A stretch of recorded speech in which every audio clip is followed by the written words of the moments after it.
अस्सलामुअलैकुम एवरीवन। आज हम करेंगे अपनी 12th क्लास की बुक का chapter number 2 that is lost spring. इस चैप्टर में बेसिकली हम पढ़ने क्या वाले हैं, इस चैप्टर को 2 पार्ट्स में डिवाइड किया गया है। यहाँ एक स्टोरी है साहिब आलम की और एक स्टोरी है जो हम बाद में पढ़ेंगे, तो नाम भी बाद में बताएंगे। सो डोंट बी गेट कंफ्यूज, ठीक है। तो हमें क्या करना है, साहिब आलम की कहानी को पढ़ना है। सो शैल वी स्टार्ट।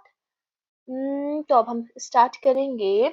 यहाँ देखिए, यहाँ पे साहिब आलम की मैं आपको थोड़ा सा रिकैप करा देती हूँ, मतलब थोड़ा सा मेमोराइज करा देती हूँ इसमें क्या क्या होता है। साहिब आलम में वो एक ऐसा बच्चा है, मतलब इवन जिनके पास बहुत ही ज्यादा, जिनके यहाँ बहुत ज्यादा पॉवर्टी है, और वो ढाका उनका शहर है जहाँ वो पहले, यानी बांग्लादेश में एक शहर है ढाका, वहां पे वो रहते थे। कौन? साहिब आलम और उसकी फैमिली और उन जैसी कई फैमिली। लेकिन वो लोग बांग्लादेश से आ गए दिल्ली, सीमापुरी में, ठीक है। दिल्ली में मतलब एक होगा सीमापुरी, वहां पे वो आ गए थे सीमापुरी में ढाका से। और ढाका से वो क्यों आए थे? ढाका से आए थे क्योंकि वहां पे उनकी माँ उनको बताते हैं कि वहां स्टॉर्म यानी तूफान आते थे और वो उनके घरों को उजाड़ कर ले गए और उनकी खेतों को। इसी वजह से वो पैसे की तलाश में कहाँ से, ढाका से कहाँ आ गए? सीमापुरी में। और सीमापुरी एक ऐसी जगह है जिसको वेस्टलेस लैंड बोला गया है, यानी बिल्कुल मतलब जिसकी कोई भी लुक आफ्टर, कोई भी देखभाल नहीं करता है। डन। सो स्टार्ट करते हैं। Sometimes I find a rupee in a garbage. वो क्या कह रहा है कि कभी कभी मुझे गार्बेज में क्या मिल जाता था? आ रुपी, यानी 1 रुपया। कौन कह रहा है? साहिब आलम। साहिब आलम को की स्टोरी को हमें पढ़ना है। साहिब आलम जो हमारा मेन पर्पस है इस वीडियो में। तो हम पढ़ेंगे why do you do this. कौन कहती है? जो हमारी राइटर है, और राइटर का नेम क्या मैं आपको बताना भूल गई। राइटर है हमारी प्यारी अनीस जंग। आपने उनका नेम देखा होगा अबव, ठीक है, ऊपर देखा होगा। वो कहते हैं कि why do you do this, तुम ऐसा क्यों करते हो? आई आस्क साहिबे आलम। और वो किससे पूछती हैं? वो साहिब आलम से आस्क यानी पूछती हैं। होम एन एनकाउंटर, जो कि हर मॉर्निंग, एवरी मॉर्निंग यानी हर सुबह आता है। स्काउंजिंग यानी सर्चिंग। स्काउंजिंग का मीनिंग है सर्च करता है। क्या सर्च करता है? For gold in a garbage. और वो गार्बेज में क्या ढूंढता है? गोल्ड। और उनके लिए गोल्ड क्या है? 1 रुपी। गार्बेज डम्प्स यानी कचरे के ढेर में। ऑफ माई नेबरहुड यानी मेरे पड़ोसी के कचरे के ढेर में वो क्या स्क्राउंजिंग करता है, यानी वो क्या सर्च करता है? गोल्ड। और गोल्ड क्या है? 1 रुपी। अब आप इतना इमेजिन कर सकते हैं कितनी ज्यादा पॉवर्टी है वहां। साहिब ने लेफ्ट कर दिया था हिज होम यानी अपना घर, लॉन्ग अगो काफी, मतलब कई पहले, बहुत पहले। एंड सैड एड मिस्ड और कहाँ रहने लगे थे? Green field. जो कहाँ रहते थे? ग्रीन फील्ड ऑफ ढाका में। हिज होम नॉट इवन, और उनका घर not even a distance memory. और उसको अपने घर की, मतलब डिस्टेंस यानी दूरी भी नहीं मेमोराइज थी, यानी उसको अपने घर की दूरी भी नहीं पता थी। देयर वर मैनी स्टॉर्म, मैंने अभी आपको बताया था स्टॉर्म का मीनिंग तूफान आए थे, that swept away their fields and homes, जो उनके घर और फील्ड ले गए थे। हिज मदर टेल हिम, कौन बताती है? उसकी माँ उसे बताती है। डन। उसकी माँ उसे बताती है। That's why they after looking for gold in a big city, और इसी वजह से वो कहाँ आ गए? इस बड़े शहर में आ गए। ही नाउ लिव, जहां वो अब रहते हैं, दैट इज सीमापुरी।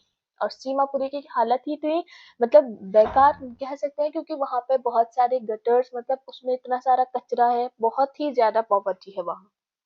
आगे, I have nothing else to do. कौन कहता है? मेरे पास करने के लिए कुछ नहीं है। नथिंग कुछ नहीं है, एल्स कुछ और नहीं है, टू डू करने के लिए। ही मटर्स, कौन कहता है? साहिब आलम, मतलब पोलाइटली वो, मतलब साइलेंटली वो कहता है मेरे पास करने के लिए और कुछ नहीं है।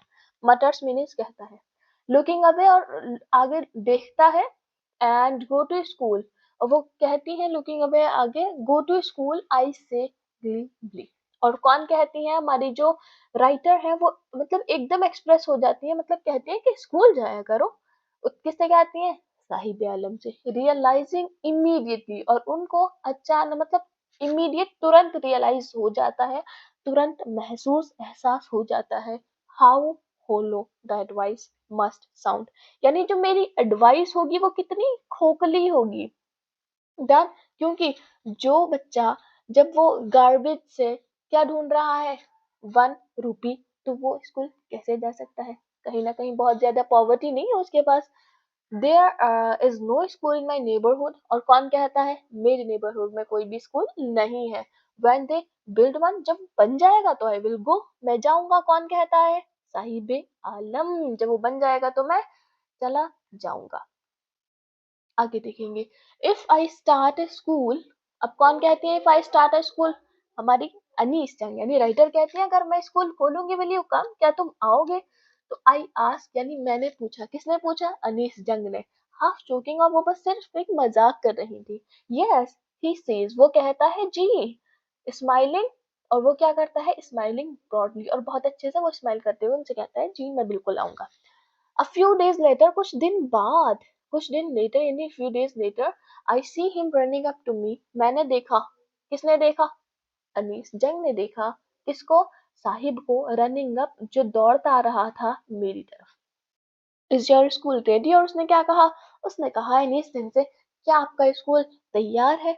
It takes longer to build a school, और वो फिर क्या कहती है? वो कहती है कि स्कूल बनने में टाइम लगता है। ठीक है, आगे आई से यानी मैंने कहा, मैंने, अनीस जंग ने, एम्बेरस्ड, और वो बहुत शर्मिंदगी, उन्हें बहुत शर्मिंदगी होती है eight having made a promise, जो उन्होंने उससे प्रॉमिस किया था, यानी साहिबे आलम से। दैट वॉज नॉट मीन्ड, मगर उनका वो मतलब नहीं था, उनका मतलब ये नहीं था कि मैं स्कूल बना के खड़ा कर दूंगी, सिर्फ वो हाफ जोकिंग जोकिंग कर रही थी। बट प्रोमिस लाइक माइन, वो सोचते हैं कि जैसे मैंने प्रॉमिस किया है, इस दुनिया के मतलब हर एक कोने पर कहीं ना कहीं इस बच्चे से किसी ने तो ऐसे प्रॉमिस किए होंगे, और तो मतलब कितना बुरा लगेगा अगर ये प्रॉमिस टूटता है। बट उनका कोई भी नहीं था कि मैं स्कूल बनाऊं, किसका? अनिश्चा का। After months of knowing him, कई महीनों उसको जानने के बाद, हमारी राइटर कहती है कई महीनों हमारे साहिब आलम को जानने के बाद, आई आस्क हिज नेम, मैंने क्या पूछा? अनीस जंग ने पूछा उसका नेम, और उसने अपना नेम बताया, साहिब आलम, नेम है साहिब आलम। ही अनाउंस, उसने बताया अपना नेम, अनाउंस कर दिया। ही डज नॉट नो, लेकिन उसको नहीं पता था इसका मीन क्या है, ठीक है, मतलब क्या है। इफ ही न्यू, अगर वो जानता इसका meaning, lord of the universe. Done, आगे, he would have a hard time believing it, वो इस पर मतलब विश्वास करना उसके लिए मुश्किल होता, अपने नाम की मानी पर। हार्ड उसके लिए हार्ड था, हार्ड टाइम होता है उस पर यकीन करना। अनअवेयर, वो क्या था? नहीं जानता था, of what his name represent, उसका नाम जो है क्या बताता है। ही रोम्स, वो कहाँ रोम करता था, यानी टहलता था, कहाँ टहलता था?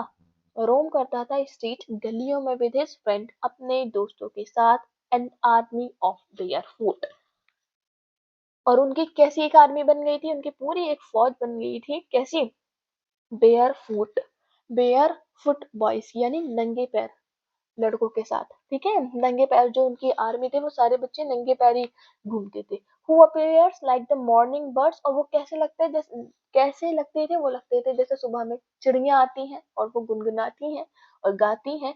एंड डिसअपियर, और गायब हो जाते थे, डिसअपियर हो जाते थे एट नून, और दोपहर में वो क्या हो जाते थे? वो गायब हो जाते थे। ओवर द मंथ यानी कई महीनों तक को, कई महीनों बाद, I have come to recognise each of them, और हमारे राइटर कहते हैं कहीं कई महीनों के बाद मैं उन सब में से हर एक को जानने लगी, रिकॉग्नाइज करने लगी।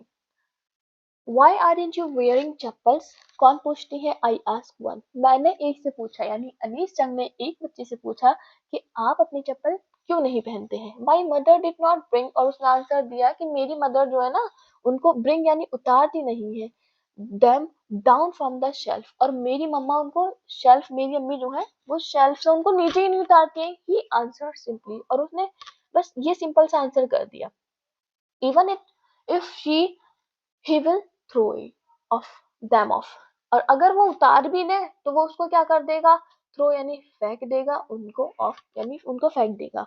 एट्स अनदर, और ये बात कौन कहता है, ये एक दूसरा बच्चा, यानी एट्स अनदर कोई और जो है वो उसको बता देता है हमारी नेशन को, अगर वो इसकी मम्मी उसको अगर चप्पल भी दे दे तो ये उसको फेंक देगा।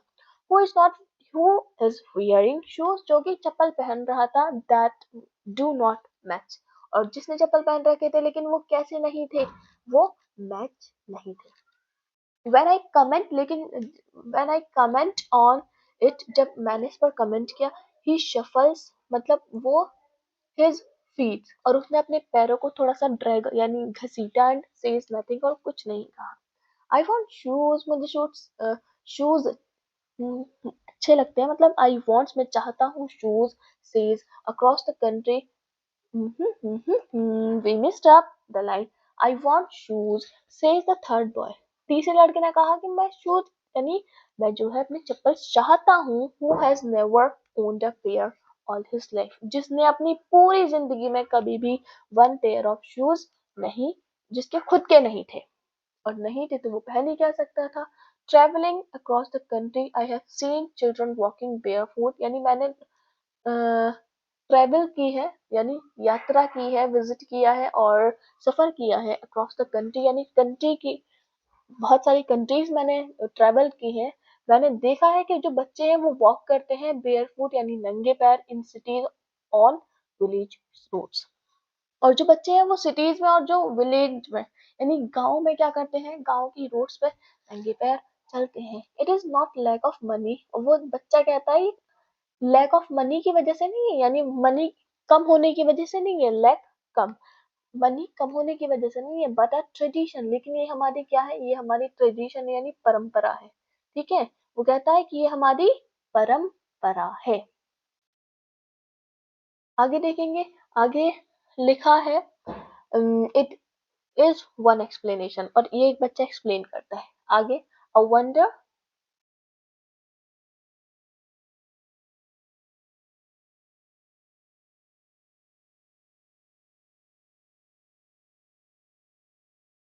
आई wonder if this is only, और मैं इस पर बहुत वंडर आश्चर्यचकित हो गई, an excuse to explain away perpetual state of poverty, और वो कहीं ना कहीं क्या कर रहे थे, और वो एक्सक्यूज बना रहे थे यानी बहाना बना रहे थे अपनी इस स्टेट यानी कंडीशन को एक्सप्रेस करने के लिए, कि मतलब हमारे पास जो चप्पल यानी स्लीपर्स या जो भी शूज नहीं है वो लैक ऑफ मनी की वजह से नहीं है, ये हमारा ट्रेडिशन है, जो हमारे जो पूर्वज यानी एंसेस्टर थे वो लोग भी चप्पल नहीं पहनते थे। एक बच्चे ने आंसर किया, आई रिमेम्बर स्टोरी, मुझे एक स्टोरी याद आई, कौन कहते हैं, अनीस जंग, a man from the Udupi, एक आदमी जो उडीपी से था, वंस एक बार टोल्ड मी, उसने मुझे टोल्ड यानी बताया, एज अ यंग बॉय, एक बच्चा था, young he would go to school, वो कहाँ जाता था, गो टू स्कूल, वो स्कूल जाया करता था, पास्ट एन ओल्ड टेम्पल, और वो कहाँ से पास किया करता था, वो मतलब पास्ट एन ओल्ड टेम्पल, एक ओल्ड टेम्पल से गुजरता था,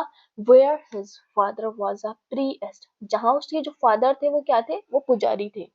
वुड स्टॉप ब्रीफली यानी stop a little bit time, वो थोड़े समय के लिए वहां स्टॉप यानी रुकता था, एट द टेम्पल यानी मंदिर में, एंड प्रे और दुआ करता था, प्रे दुआ करता था for a pair of shoes, और किस चीज के लिए वो दुआ करता था, वो दुआ करता था अ pair of shoes. 38 year later I visited, और उन्होंने क्या, अनीस जंग ने यात्रा की, हिज टाउन, उनके टाउन कस्बे की, एंड टेम्पल की, which was now drowned in an air of desolation, यानी जो अब क्या, drowned डूबा हुआ था, now अब in a air of desolation यानी कि दुख की भावनाओं में डूबा हुआ था। in an in the backyard यानी पीछे में, where lived a new priest, जहाँ priest यानी जहाँ नए पुजारी रहते थे, there were red and white plastic chair, वहाँ क्या थी, रेड व्हाइट प्लास्टिक चेयर थी। अ यंग बॉय, एक जो बच्चा था, dressed in a grey uniform, उसने कैसी ड्रेस पहन रखी थी, उसने पहन रखी थी ग्रे कलर की, वेयरिंग हिज सॉक्स, और उसने अपने वेयर कर यानी पहन रखे थे socks and shoes. Arrived painting, और पेंटिंग का मीनिंग है अराइव इन पहुंचा, पेंटिंग हाफता हुआ, like this. and threw his school bag, और अपना स्कूल बैग फेंक दिया, और अपने स्कूल बैग फेंक दिया ऑन द फोल्डिंग बेड। और कहाँ उसने अपना बैग फेंक दिया? फोल्डिंग बेड पर। लुकिंग एट द बॉय, यानी लड़के को देखते देखते, यानी आई रिमेम्बर्ड, हमारी जो अनीस जंग है उनको याद आया, द प्रेयर यानी दुआ, अनदर बॉय यानी दूसरे बच्चे की दुआ उन्हें याद आई। किनको? अनीस जंग को।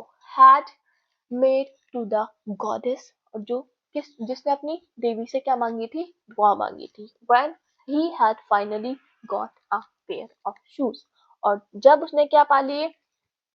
फाइनली उसने गॉट यानी पा लिए अ पेयर ऑफ शूज, उसको वन पेयर ऑफ शूज मिल गए थे। और वो क्या कहता है? Let me never lose them, और मैं उन्हें कभी नहीं खोऊंगा। Let me never lose them, मैं उनको कभी नहीं खोऊंगा। किनको? शूज को, क्योंकि उसको बहुत प्रार्थना के बाद वो शूज मिले थे। द गॉडेस हैड ग्रांटेड, यानी गॉडेस ने ग्रांट कर ली है, एक्सेप्ट कर ली है हिज प्रेयर, यानी उसकी दुआ। यंग बॉय लाइक द सन, और यंग बॉय था किसकी तरह? सन ऑफ द प्रीएस्ट, यानी किसकी तरह था? यानी पुजारी के बेटे की तरह था। नाउ वॉर शूज, जिसने अब क्या पहन रखे थे? शूज पहन रखे थे। But many other like the rag pickers in the neighbourhood remain shoelace, लेकिन बहुत सारे जो थे उनमें से कुछ बहुत सारे ऐसे थे जिनके पास शू नहीं थे, यानी शूज उनके पास नहीं थे। और वो कैसे थे? वो जैसे मेरे नेबर में, निश्चय कहती है मेरे नेबर में जैसे रैग पिकर्स है ना, जो यानी जो कचरा बीनने वाले हैं उनकी तरह थे, क्योंकि वो भी चप्पल्स नहीं पहनते थे एंड वो भी चप्पल्स नहीं पहने हुए थे। आगे देखेंगे, my acquaintance with the barefoot rag pickers. My acquaintance यानी एक्वेंटेंस का मीनिंग है मेरा इंट्रोडक्शन, बातचीत, ठीक है। विद द बेयर फूट यानी नंगे पैर कचरा बीनने वालों के साथ, लीड बढ़ता गया आगे, टू और मुझे लीड ले गया, मी मुझे सीमापुरी, और मुझे कहाँ ले गया? जब उन्होंने उनका इंट्रोडक्शन, उनको कहाँ ले गया? उनकी जो ये बात थी सीमापुरी ले गई, a place on the periphery of the Delhi yet meals away from it, और जो दिल्ली के पेरीफेरी पर प्रेजेंट है वो उससे कई मील दूर है। अवे फ्रॉम इट कई मील दूर है। Mile miles it metamorphically. Those who live here, जो वहां रहते, हेयर आर स्क्वेटर्स, और कैसे थे?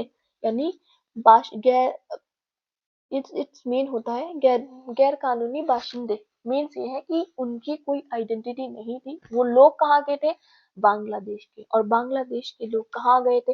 दिल्ली में। तो कहीं ना कहीं वो गैर कानूनी बाशिंदे थे, क्योंकि उनका जो जो बर्थ थी वो कहाँ हुई थी? बांग्लादेश में। तो इसलिए who came from Bangladesh, and you can see वो कहाँ से आए थे? वो आए थे बांग्लादेश से। और कब आए थे?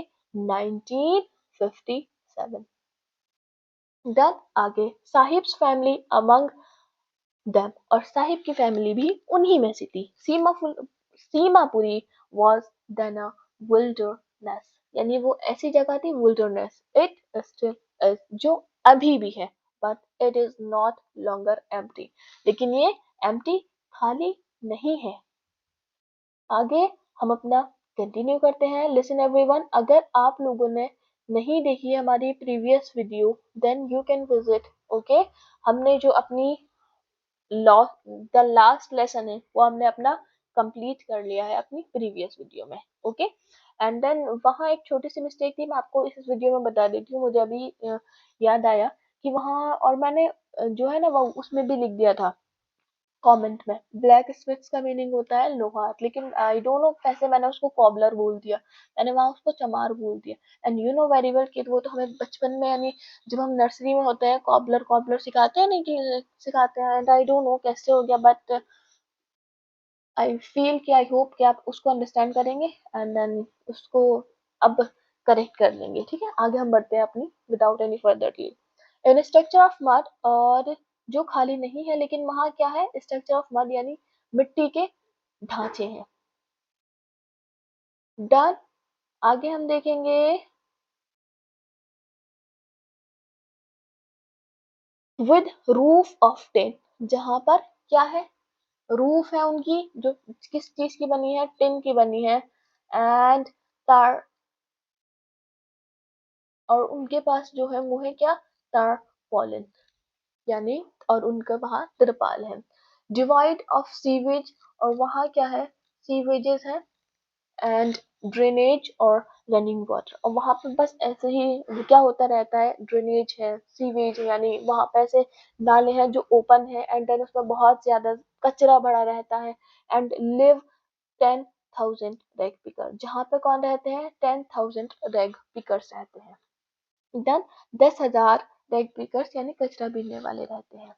They have lived here for more than 30 years without an identity. वो बिना किसी आइडेंटिटी यानी पहचान के, बिना किसी पहचान के वहाँ रह रहे हैं। विदाउट, बिना, बिना किसी पहचान के 30 ईयर्स से वहाँ रह रहे हैं, मतलब 30 साल से, मोर देन 30 साल से जायद से वहाँ रह रहे हैं। एंड विदाउट परमिट यानी बिना किसी परमिशन के, but with a ration card that get their names on voters, लेकिन उनके पास क्या है, राशन कार्ड्स है, जिनकी वजह से जो है उनके नेम कहाँ दर्ज हो गए, वोटर्स लिस्ट में। एंड इनेबल, और अब वो इनेबल है देम टू बाय ग्रेन्स, अब वो इनेबल है कि वो क्या कर सकते हैं, वो खरीद सकते हैं अनाज।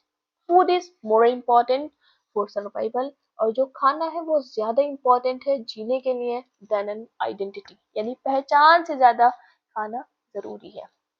If at the end of the days, अगर दिन के आखिर में we can feed our family, और वो कहते हैं कि अगर दिन के आखिर में हम अपनी फैमिली को मतलब फीड करा ले, खाना खिला ले, and go to bed, and और बिस्तर पे चले जाएं विदाउट एन एकिंग स्टमक, बिना किसी पेट दर्द के, वो would we would rather live here than in the fields that gave us migraine, ये हमारे लिए बहुत रेदर मतलब बेहतर है यहाँ रहना उन फील्डों के मुकाबले जो हमें कोई भी अनाज नहीं देते थे, क्योंकि जब वो ढाका में रहते थे उनके बहुत सारी फील्ड्स थी, और उनकी फील्ड्स थी तो कहीं ना कहीं क्या मिलता होगा, ग्रेन, लेकिन वो क्या कहना है कि हमारी फील्ड से हमें कोई भी ग्रेन नहीं मिलता था। से, और कौन कहता है, अ ग्रुप ऑफ वुमेन, से अ ग्रुप ऑफ वुमेन यानी इन अ टैटर्ड साड़ी, जो कि फटी, टैटर्ड का मीनिंग है फटी हुई साड़ी पहनने हुआ ग्रुप, यानी औरतों का ग्रुप कहता है। Then when I ask them, जब हमारी राइटर उनसे पूछती है, why they left their beautiful land, उन्होंने अपनी ब्यूटीफुल जमीन और अपनी ग्रीन फील्ड्स एंड रिवर्स क्यों छोड़ दी।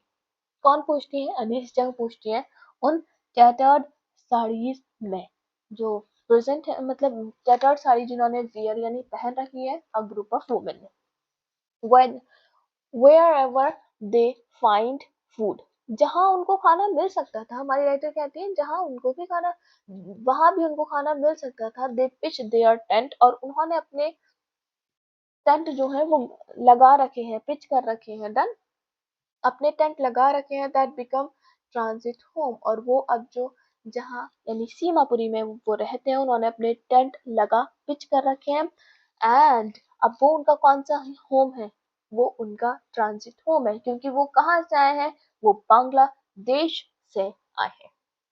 चिल्ड्रन ग्रो अप, और बच्चे इन देम उन्हीं में बढ़ जाते हैं, बड़े हो जाते हैं, become in partner in survival, और क्या बना लेते हैं, पार्टनर्स बना लेते हैं, एंड सर्वाइवल इन सीमापुरी, और सीमापुरी में सरवाइव करने का मतलब है, मीन्स क्या है, रैग पिकिंग। डन, ये आपके मल्टीपल चॉइस क्वेश्चन में आ सकते हैं, so don't be forget it.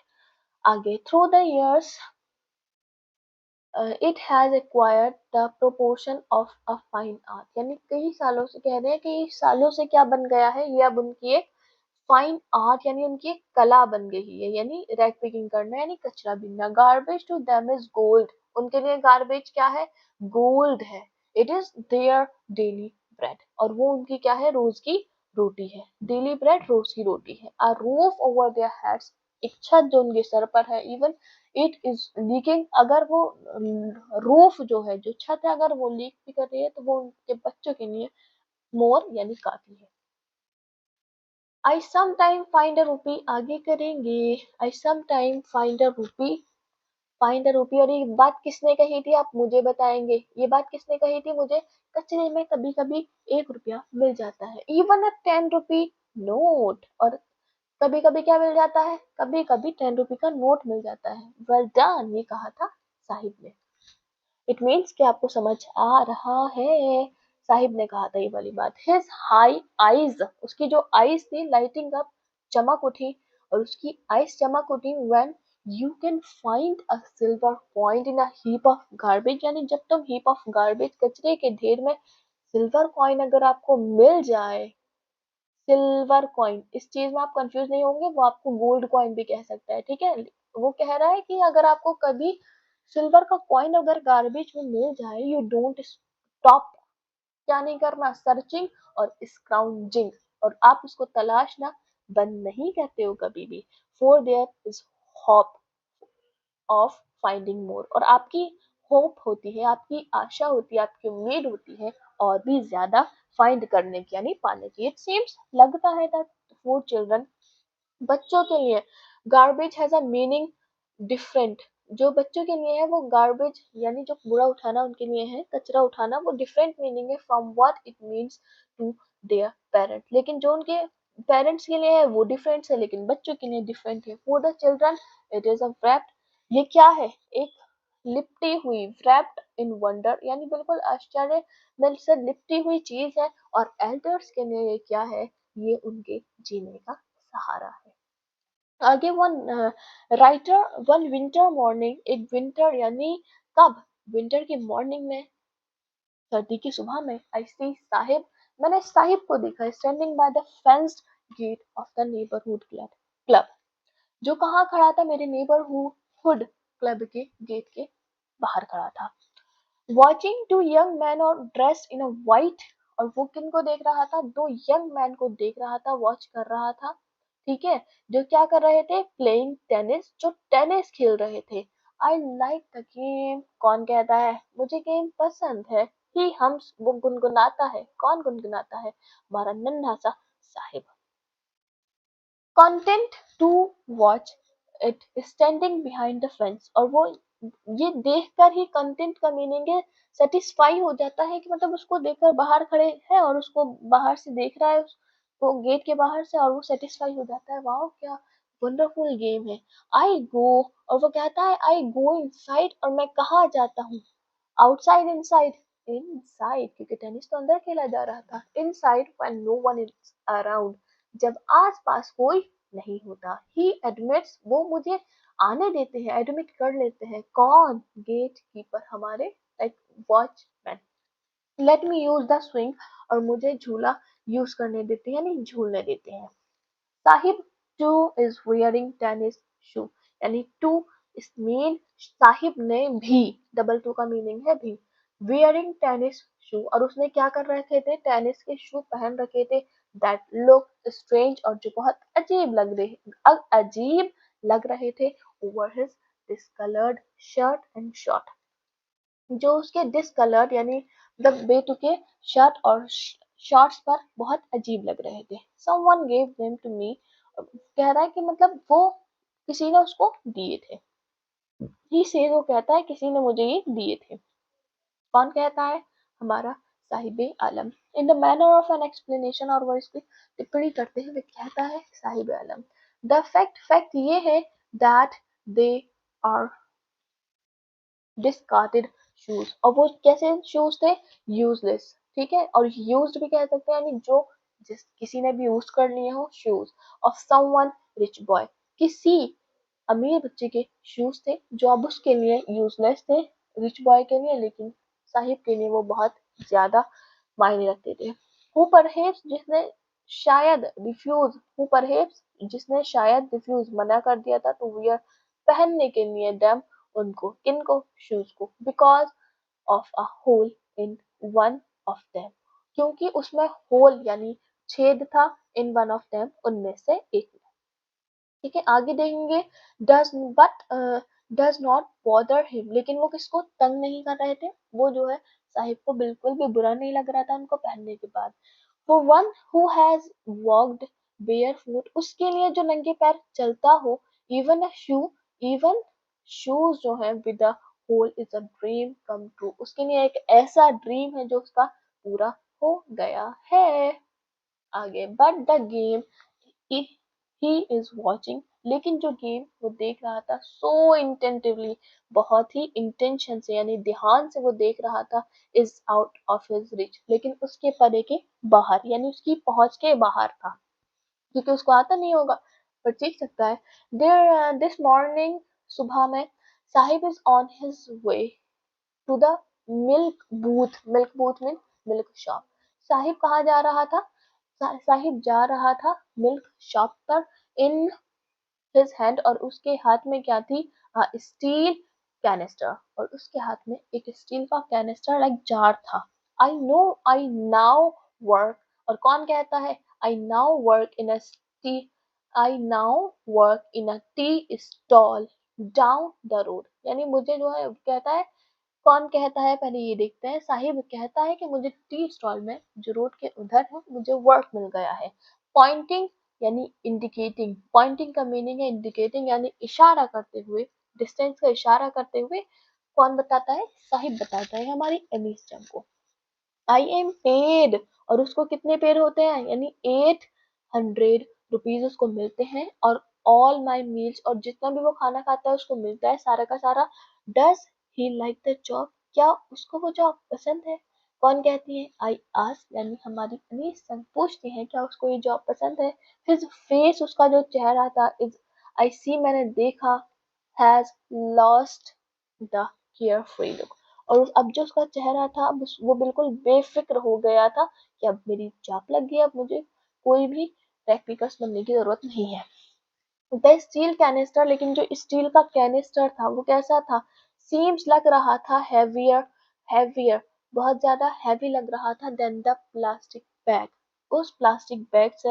He would carry so lightly, जो मतलब उसके पास जो बैग था अपना प्लास्टिक का, जो वो कैरी किया करता था, ले जाया करता था, सो लाइटली, बहुत ही आसानी से, ओवर हिज शोल्डर, अपनी कांधे पर। द बैग वॉज हिज, यानी जो बैग उसका था, जो बैग पिकिंग जब करता था तो वो अपने शोल्डर पे डालता था, वो उसके लिए बहुत ज्यादा क्या था? लाइट था, लेकिन जो स्टील का कैनिस्टर था वो उसके लिए बहुत ज्यादा हैवी था। The canister belongs to the man, और कैनिस्टर किससे बिलोंग करता था? यानी किसका था? कैनिस्टर था यानी मिल्क बूथ वाले जो मैन थे उनका था। हु ओन, यानी जो ऑन्स का मीनिंग है ऑनर, द टी शॉप, जो आदमी क्या थे? टी शॉप के ऑनर्स थे। Saheb is no longer his own master, हमारी अनीस कहती हैं, लेकिन अब साहिल अपनी मर्जी का मालिक नहीं रहा। वो इसलिए, क्यों कहा उन्होंने ऐसा? उन्होंने कहा कि अब वो मतलब टाइम टू टाइम उस टाइम पे जाएगा, और वो अब उनकी जॉब जॉब करेगा, डन नौकरी करेगा, लेकिन जब वो रैक पिकिंग करता था तब उसका मन है तो कर लिया, otherwise there is no problem. And the story has completed. If you really enjoy it, then you can like, share and subscribe to my channel, and Allah Hafiz.